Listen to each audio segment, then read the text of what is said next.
പ്രിയ സജ്ജനങ്ങളെ സാദര നമസ്കാരം. ഞാൻ രാജേഷ് നാദാപുരം.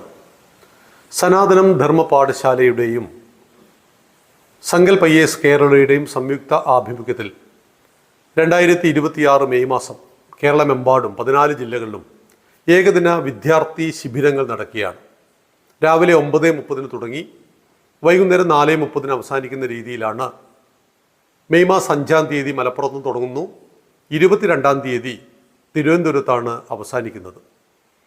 സങ്കൽപ് IAS കേരള ഭാരതത്തിൽ ഏറ്റവും കൂടുതൽ കുട്ടികളെ സിവിൽ സർവീസിലേക്ക് എത്തിക്കുന്ന ഡൽഹി ആസ്ഥാനമായ സംഘടനയാണ്. അതിന് കണ്ണൂരിൽ ഒരു ബ്രാഞ്ചുണ്ട്. 2019 മുതൽ പ്രവർത്തിക്കുന്നു.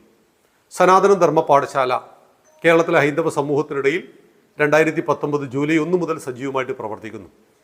ഈ ഒരു ക്യാമ്പിൻ്റെ ലക്ഷ്യം 10 വയസ്സ് മുതലുള്ള വിദ്യാർത്ഥികളെ സ്വയം പര്യാപ്തമാക്കുവാൻ ആവശ്യമായ ഭൗതിക വിദ്യാഭ്യാസത്തിനൊപ്പം ആധ്യാത്മിക വിദ്യാഭ്യാസം, അതായത് നമ്മുടെ മക്കളിൽ ദേശബോധം, ധാർമ്മിക ബോധം, മാതാപിതാക്കളോടുള്ള ആദരവ്, അച്ഛനെയും അമ്മയെയും തിരിച്ചറിഞ്ഞുള്ള ഒരു വിദ്യാഭ്യാസം, ഇതെല്ലാം മൂല്യച്യുതികൾ ധാരാളം സംഭവിച്ചുകൊണ്ടിരിക്കുന്ന ഈ ഒരു കാലഘട്ടത്തിൽ നഷ്ടപ്പെട്ടത് ചിലത് തിരിച്ചു കൊടുക്കുവാനുള്ള ഒരു എളിയ പരിശ്രമമായിട്ട് ഈ ഒരു വിദ്യാർത്ഥി ശിബിരത്തെ കണക്കാക്കുക.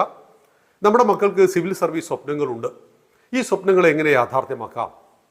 8-ാം ക്ലാസ് മുതൽ പഠിക്കുന്ന വിദ്യാർത്ഥികളെയാണ് സിവിൽ സർവീസ് പഠനത്തിലൂടെ നമ്മൾ മുന്നോട്ട് നയിക്കുവാൻ ആഗ്രഹിക്കുന്നത്.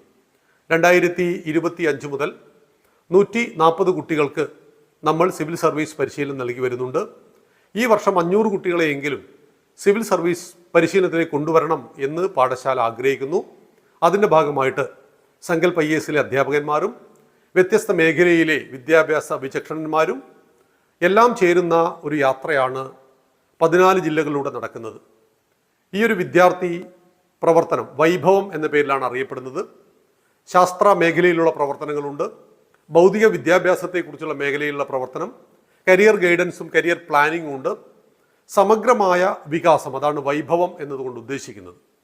കേരളത്തിൽ നടക്കുന്ന 14 ജില്ലകളിൽ നടക്കുന്ന ഏകദിന വിദ്യാർത്ഥി ശിബിരത്തിൽ നിങ്ങളുടെ ജില്ലാ പ്രോഗ്രാമിൽ പങ്കെടുക്കുക.